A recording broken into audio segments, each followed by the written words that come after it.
Saudara-saudara, seperti biasa kita mencoba memenuhi ruang-ruang digital dengan yang positif ya. Ya, tidak hanya diisi sampah oleh mereka-mereka yang penuh kebencian ya. Seringkali dalam berbagai kesempatan di kelas, saya bertanya kepada mahasiswa, apa makna dari ungkapan saya mencintaimu? Sering mahasiswa diam, ragu-ragu untuk menjawab.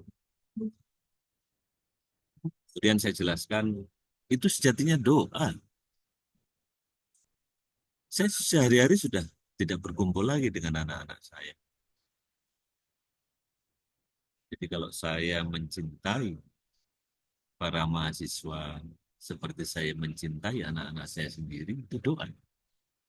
Pernah dalam suatu khutbah, saya mengingatkan para jemaah bahwa doa sejatinya adalah permohonan akan pertolongan. Lalu saya lanjutkan, sekaligus tentu saja sebagai pengingat bagi diri saya sendiri dengan pertanyaan, sudahkah kita menolong hamba-hambanya? Kita berharap anak-anak kita, dimanapun mereka berada, senantiasa mendapat pertolongan dari Allah. Maka kita berdoa dengan cara menolong siapapun, terutama anak-anak yang ada di sekitar kita. Kita meyakini bahwa pertolongan Tuhan yang kita harapkan akan datang melalui tangan kita sendiri kita ketika kita menolong hamba-hamba. Sebab itu, menolong sesama sejatinya adalah bentuk doa. Tentu saja, menolong tidak harus melakukan tindakan yang di luar kemampuan ya.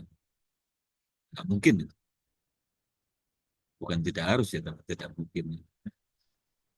Tapi terkadang senyuman yang tulus, perhatian yang ikhlas, kesediaan ya mendengar curhat ya, itu menjadi wujud ya, bentuk kasih sayang ya, yang menguatkan. Pertolongan bisa hadir dalam bimbingan yang sabar, menguatkan ya, saat teman-teman kita kehilangan arah, jadi pendengar yang memahami. Itu adalah doa-doa dalam bentuk sikap perbuatan ya, yang pasti tentu lebih kuat kalau kita ucapkan juga secara lisan. Tapi dalam hal ini disampaikan lewat empati dan ketulusan. Kita dapat meyakini cinta sejati bukan sekedar kata ya, tetapi tindakan yang mengakar pada niat baik dan kesadaran akan kehadiran Tuhan dalam setiap relasi.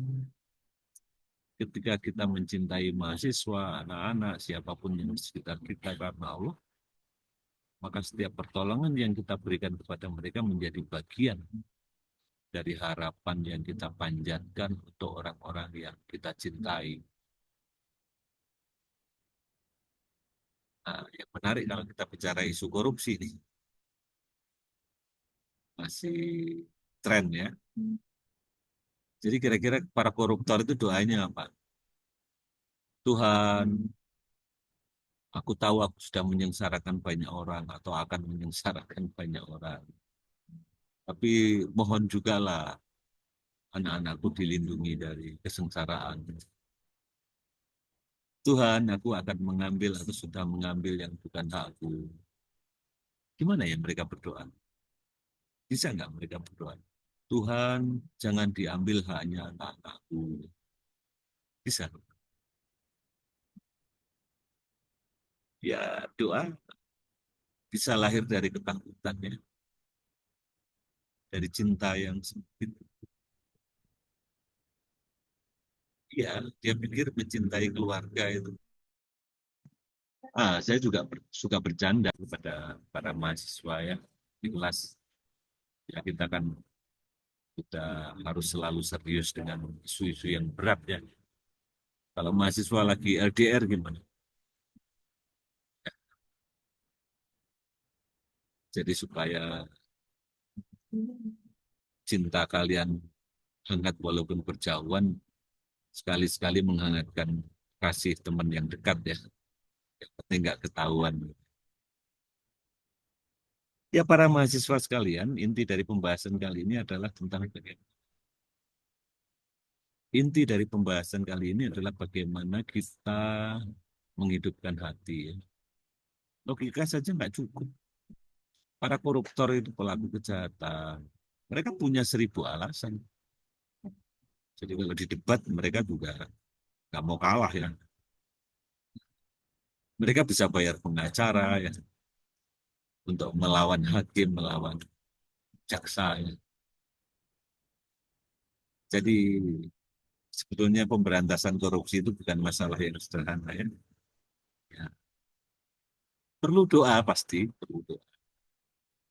Tapi mengajari para koruptor berdoa itu juga sesuatu yang menarik ya. Apakah mereka akan terus korupsi kalau menyadari bahwa mereka itu nanti kira-kira berdoa dengan cara seperti apa? Saya tunggu ya pertanyaan dari teman-teman. Terima kasih.